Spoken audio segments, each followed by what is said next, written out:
د صحابانو د ایمان د داستان اته دیرسمه برخه. د صحابانو د ایمان داستان.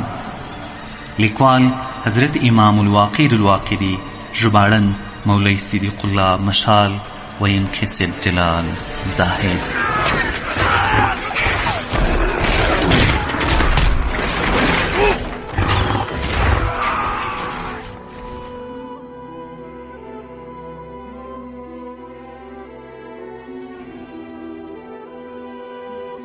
د صحابانو د ایمان داستان دی اته دیرسمه برخه. محترم او درنو اوریدونکو، السلام علیکم ورحمت الله تعالی وبرکاته. په دې هیله چې روغ جوړ صحتمند او خوشحاله به یاست او د ژوند په ټولو چارو کې به کامیاب او بریالي یاست. موږ په تېره برخه کې واورېدل او دې ځای ته رسېدلي ول چې مسلمانانو له جګړې وروسته راغلل، خپلو خیمو کې واړول. راوی وایي مسلمانانو تر هر څه وړاندې د لمانځه غم وخوړ، وروسته یې د زخمیانو ټپونه پټۍ کړل. امیر ابو عبیده چې کله لمونځ وکړ ویې ویل: ای مسلمانانو، امتحان چې کله سخت شي نو بیا د خلاصون انتظار باسئ، ځکه نصرت همدا وخت راتلونکی وي. خپل اورونه بل کړئ، پیرا وکړئ او د خدای جل جلاله ذکر جاري وساتئ. اته دیرسمه برخه له همدې ځایه پیل کوو. ابو عبیده او خالد بن ولید دواړه په خلکو وګرځېدل. پر زخمیانو یې پوښتنې وکړې او د ډاډ په ترڅ کې ورته وویل: ای خلکو، ستاسو دښمن هم ستاسو په ډول خوږیږي، سره له دې چې تاسو له خدای جل جلاله څخه داسې امید لرئ چې دوی یې نه لري. شپه په داسې ډول تېره شوه چې دوی دواړو امیرانو تر سهاره پر خلکو پیره کوله او پکې ګرځېدل. راوی وایي د یرموک څنډې ته رومیان له ماهان سره جمع وو. نوموړي خپل جنرالان وغوښتل، ویې ترټله ورته ویې ویل: زه پوهېږم چې دا هر څه ستاسو له لاسه موږ ته راپرېږدي. له دې ځایه په عربو څخه ستاسو ویره، ګډوډۍ او ناوسي ما ولیده. راوی وایي دوی عذر ورته وکړ او ویې ویل: سبا به موږ مبارزه کوو، ځکه په موږ کې ډېر داسې زړور سپاره شته چې تر اوسه یې جګړه نه ده کړې. سبا به رښتونې جګړه کوو او موږ به بریمن کیږو. راوی وایي ماهان نور له ترټلو ژبه ونیوه او ورته ویې ویل: د سبا دپاره تیاری ونیسئ.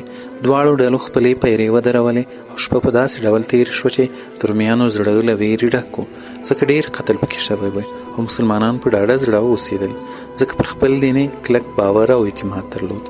راوی وایي کله چې سپېدې راوچاودېدې، ابو عبیده په مجاهدینو صلات الخوف لمونځ ادا کړ. یو ناڅاپه د درخت او اوازخو په شمېر د دښمن سلیبونه او بیرغونه راڅرګند شول او داسې برېښېدل لکه هېڅکله چې له جګړې سره نه و مخامخ شوي. د مسلمانانو په مقابل کې ودرېدل. ماهان خپل تخت بیا د غریق پر غونډۍ نصب کړ چې تېره ورځ یې پرې نصب کړی و. له هغه ځایه د خپل فوج څارنه کوله او امر یې ورته وکړ چې صفونه منظم کړي. د مسلمانانو امیر چې کله د رومیانو بیړه ولیدله، هر مسؤل یې پر خپلو ملګرو غږ وکړ او جګړې ته یې وهڅول.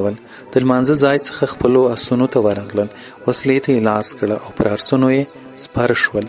هر امیر خپل ټاکلي موقعیت ته ورسېد.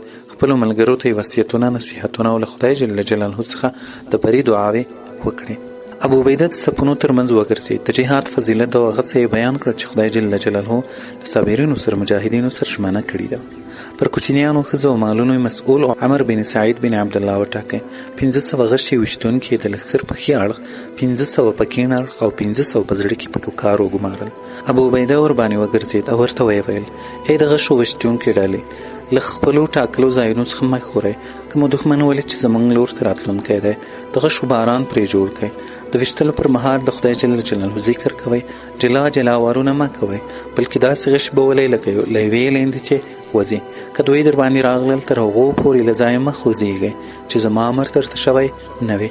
دوی د امیر د امر مطابق عمل وکړ. ابو سفیان خپل زوی یزید ته ورغی. د نوموړي بیرغ په لاس کې و. ملګري پرې راټولو. د برید او جهاد نیت یې کړی و. ابو سفیان ورته وویل: ای زویه، که تا نیکي وکړه، خدای جل جلاله به نیکي در سره وکړي. صبر او تقوا به غوره کړه. له خدای جل جلاله وویرېږه. د خدای جل جلاله د دین او د خپل نبي د تګلارې مرسته وکړه. ځان له بزدلۍ او بېزړهتوبه ځکه خدای جل جلاله ساته، ځکه خدای جل جلاله چې څه پرېکړه کړې وي هغه حتما کېدونکې ده. له خپلو ملګرو سره د اولوالعزم خلکو په ډول صبر کوه. هرومرو ځان له ماتې خوړلو څخه وژغوره، که نه د خدای جل جلاله غضب به در باندې وشي. یزید وویل: زر د زه به د خپل وس مطابق صبر وکړم او له خدای جل جلاله څخه به وغواړم چې مرسته او مدد را سره وکړي. وروسته یې خپل بیرغ پورته کړ، پر خپلو ملګرو یې غږ وکړ او جګړې ته یې وهڅول. پر ورسر رومیانو یې برید وکړ، دښمن ته خپل زور وروښود او ښه جګړه یې وکړه. دوی د اسلامي لښکر د زړه په برخه کې وو او پر دښمني له همدې لوري برید کړی و. جګړه همداسې روانه وه چې یو جنرال ورته راووتی، اوږده نیزه یې په لاس کې وه چې د سرو زرو صلیبي پرې جوړ کړی و. شاوخوا یې 10,000 سپاره رومیان راتاو وو. د اسلامي لښکر پر ښي اړخ یې برید وکړ. په دې ځای کې عمر بن عاص او د ده ملګري وو. ماته یې وخوړه. ان چې رومیان د اسلامي لښکر اول صف ته تر عمر پورې راورسېدل. مجاهدین په یو ځل وړاندې شول او بیرته به یعقوب نشیني وکړه.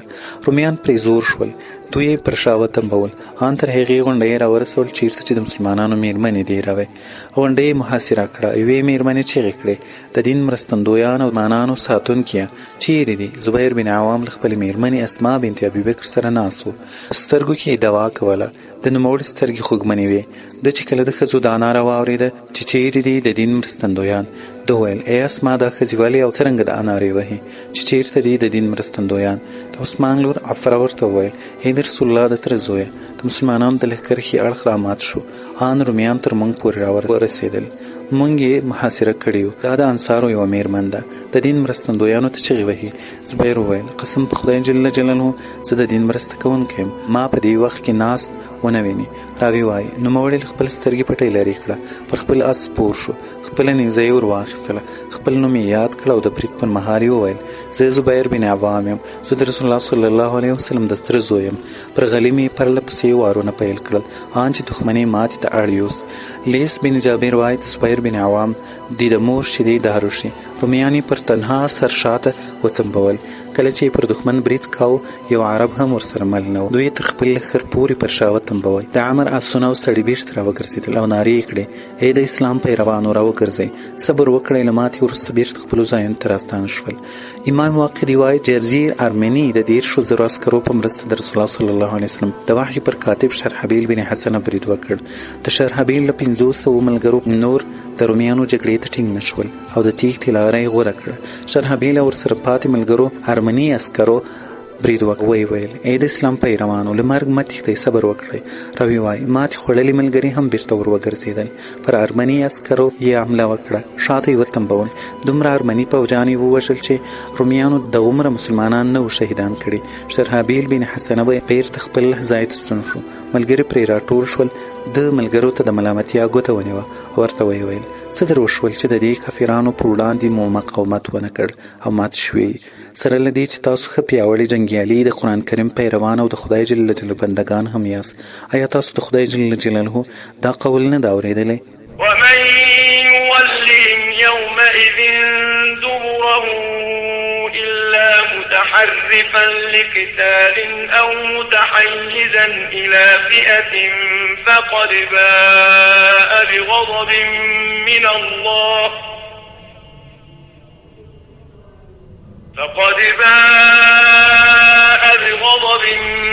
الله ومأواه جهنم وبئس المصير. ژباړه: څوک چې د جنگي تاکتیک یا له کوم بل پوځ سره د یو ځای کېدو پرته یعنې د کفارو سره د جنگ په حالت کې شا واړوي نو هغه به د خدای جل جلاله په غضب اخته شي. د هغه استوګنځی به دوزخ وي او هغه د ورګرځېدو ډېر ناکاره ځای دی. همدارس خدای جل جلاله فرمایلی دی إن الله اشترى من المؤمنين أنفسهم وأموالهم بأن لهم الجنة يقاتلون في سبيل الله فيقتلون ويقتلون وعدا عليه حقا في التوراة والإنجيل والقرآن ومن أوفى بعهده من الله فاستبشروا ببيعكم الذي بايعتم به وذلك هو الفوز العظيم. ژباړه: حقیقت دا دی چې الله جل جلاله له مؤمنانو څخه د هغوی نفسونه او د هغوی مالونه د جنت په بدله کې اخیستي دي.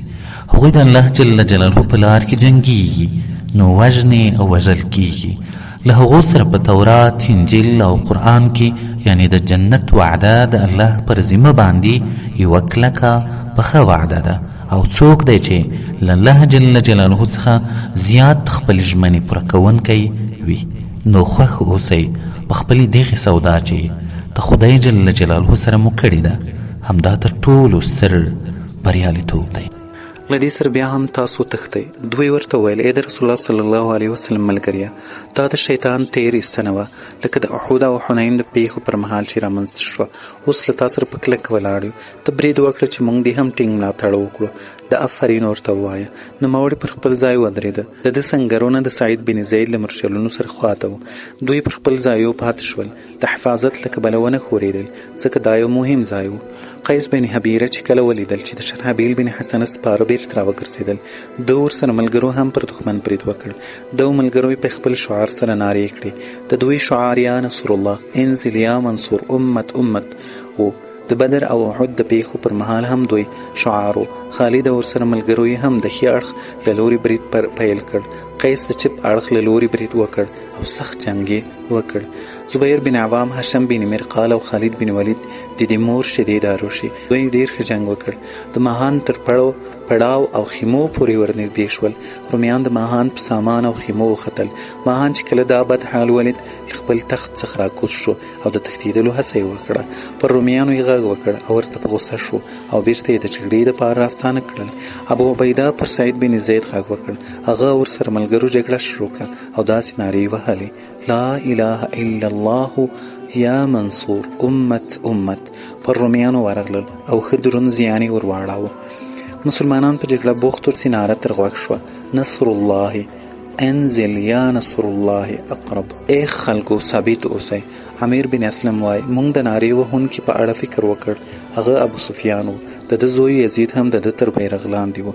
راوی وایي امیرانو پر ورڅیرمه او رومیانو سخت بریدونه پیل کړل او کلکه جګړه یې وکړه. په رومیانو کې د زنځیرونو له والاو پرته بل څوک دومره کلک نه و. هغه په خپل ځایونو محکم ناست او څوک چې به پرې راتلل هغه به یې دفع کول. د دښمن غشي ویشتونکي 100,000 کسان وو چې کله یې د عربو لور ته غشي پیل کړل د لمر مخ به یې پټ کړ. که د خدای جل جلاله مرسته او مدد نه وای ټول مسلمانان به پرې هلک شوي وو. مسلمانان په خوښۍ سره بیل شول او د مشرکانو ډیر وګړي ووژل شول. وروسته د رومیانو له لوري یو جګ غټ سړی لکه د خورما ونه راووتی. د سرو زرو جوړه شوې زغره یې اغوستې وه. د سرو زرو خولې پر سر و. د سرو زرو صلیب پرې جوړ شوی و او جوهر پرې لګول شوي وو. پر تیز اس سپور و. په لاس کې یې نیزه وه. میدان ته راغی. خپل ځان یې تعریف کړ او د مبارز غوښتنه یې وکړه. مسلمانانو چې د ده غټ تن او دنګې هیبتي ونې ته وکتل ورته حیران شول او زیر زیر یې ورته کتل.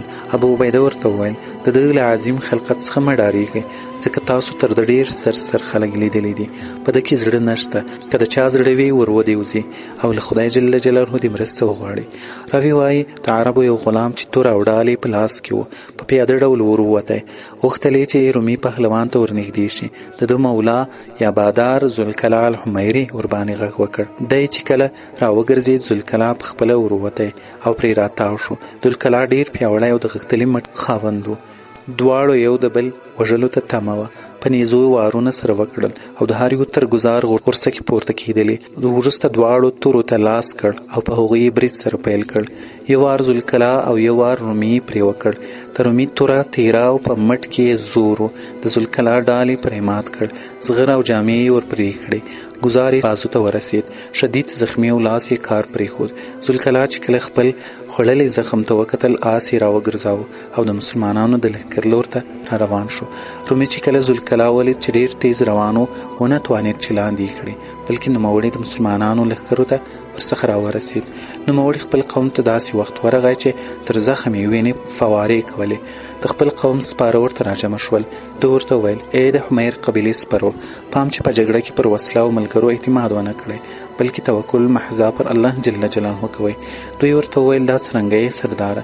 ده ورته وویل ما خپل غلام د شفقت له امله راستون کړ، ځکه له ده سره د جنګ مکمل سامان نه و. ما له ځان سره وویل زه تر ده ښه سپوریم او په وسله ښه سنبال یم. اوس تاسې ګورئ چې دا بې زړه رومي څه راوکړل. قسم په خدای که په یو جنګ کې هم ما نه داسې پیښه شوې وي. ملګرو یې زخم ورپټۍ کړ او بیرته په خپل ځای ودرېد. وروسته د پر خپل قوم غږ وکړ: ای د همیر سپرو زلمیانو، ستاسو سردار د زخم له کبله له مقابلې راستون شو. په تاسې کې څوک د ده بدله اخلي؟ یو همیري سپور شو یمني زغره یې اغوستې وه. ځان یې دې ته وټاکئ لکه د اور سکروټ راووتی. پر رومي یې برید وکړ، په نیزه یې په سینه کې وواهه او ځای پر ځای قرار کړ او خدای جل جلاله دوزخ ته ورساوه. حمیریا تل وغوښتل چې له اس څخه ورښکته شي او د ده سامان راواخلي. د رومیانو یوه ډلګۍ برید پرې وکړ، غوښتل یې چې د غنیمت له اخیستلو یې ایثار کړي، خو حمیري اتل بیرته په ذلت سره شاته وتمبول. بیرته ورغی، د ده سلب یې راواخیست، ابو عبیده ته راغی او ور یې کړ. نوموړي هغه سلب د حمیري ځوان قوم ته ورکړ. نوموړي بیرته خپل ټاکلي ځای ته ولاړ او ودرېدل. بل رومي ورته راووتی، هغه یې قتل کړ. بل ورته راغی، هغه یې قتل. څلورم رومي ورته راووتی او حمیري ځوان یې شهید کړ. ورکوز شو چې سامان یې واخلي. انصارو د غشو ویشتونکي له ډلې یو ګزار پرې وکړ. د اجل واری و، پرې برابر شو، پر ځمکه را پرېوت او روح یې اسفل السافلین ته ورسید. راوی وایي د رومیانو زړونه مات شول او له ټولو مسلمانانو وویرېدل، ځکه کوم پهلوان چې په غشي ووژل شو هغه د دوی د اکابرو څخه و او داسې ویل کېدل چې د نابلس واکمن و. ماهان خپلو ملګرو ته د صبر او زغم خبرې وکړې او دوی یې لږ ډاډه کړل. د لان واکمن مریوس د جګړې میدان ته په داسې حال کې وروتی چې د واکمنو انتخابي وریښمنو جامه یې اغوستې او داسې کمربند یا ملابند یې تر ملاو چې په جواهرو جوړ شوی و. دواړو صفونو ترمنځ وګرځېد، خپل ځان تعریف یې وکړ او ویې ویل: زه د دلان واکمن یم، ما ته په ستاسو له امیر پرته بل څوک نه راوځي. د ده مقابلې ته په خپل شرحبیل بن حسنه چې بیرغ یې په لاس د اوسپنې زغرې اغوستې وه او د چمړۍ ملابند یې تړلی و ورغی. ابو عبیده وویل: دا وتونکی شخص څوک دی؟ ملګرو ورته وویل: شرحبیل بن حسنه دی. ابو عبیده یو کس ورته راولېږی او ورته ویې ویل: بیرغ یو داسې چاته ورکړه چې ستا خوښ وي او بیا مقابلې ته ورشه. نوموړي چې دا واورېد، بیرغ یې د خپل قوم یو سړي ته ورکړ او ورته ویې ویل: زما په ځای کې ودرېږه، که زه فیصله شوم بیرغ امیر ابو عبیده ته ور تسلیم کړه چې که څوک یې خوښ و هغه ته به یې ورکړې او که زه راغلم بیرته یې درڅخه اخلم. سړي بیرته راواخیست. د رسول الله د وحي کاتب شرحبیل د لان د واکمن مقابلې ته ورغی او داسې ویل چې ترجمه یې ده: زه به د دښمن پر نالایقو اولادونو ډېر زړه برید وکړم. په هره تیره نیزه چې ډېره سخته وي د روم قیصر هغه مهال د هلاکت رامخه شوه چې موږ ورته راغلو او د روم هر وګړی خپل شهر ته ورسید. راوی وایي رومي پهلوان د شرحبیل شعر واورېد خو پرې پوه نه شو. د ده لږ عربي زده وه. شرحبیل بن حسنه ته یې وویل: ای عربي څه دې وویل؟ شرحبیل ورته ویل: داسې کلام چې عربي د جګړې پر مهال وایي او ځان ته د لاوري پرې ورکوي او د خدای جل جلاله وعدې ځان ته وریادوي او باور پرې کوي چې نبی کریم صلی الله علیه وسلم یې له موږ سره ژمنه کړې. د لان واکمن وویل: ستاسو نبی له تاسو سره څه وعده کړې؟ شرحبیل ورته ویل: خدای جل جلاله موږ سره وعده کړې چې د ځمکې سور او اوږده کې به فتح را په برخه کړي. موږ به شام فتح کوو او د خدای جل جلاله په مرسته سره به موږ بریمن او صوبمن کیږو. د لان والي وویل: خدای جل جلاله بغاوت کوونکي او ظالمانو سره مرسته نه کوي. تاسو پر موږ تیری کړی او هغه څه راڅخه غواړئ چې ستاسو هیڅ حق وکړي. شرحبیل ورته ویل: موږ هغه قوم چې خدای جل جلاله د همدې کار امر راته کړی. ځمکه د خدای جل جلاله ده چې د ده خوښه شي هغوی ته یې په هوا کې ورکوي او انجام د متقیانو ښه وي. زه پوهېږم چې ستا عربي ژبه زده ده. که ته خپله تګلاره او د صلیب عادت پرېږدې، د اسلام سپېڅلی دین ومنې، ښاد او جنتي به شې. دلان والي وویل: زه به د مسیح دین هېڅکله ترک نه کړم ځکه د ده دین حق دی.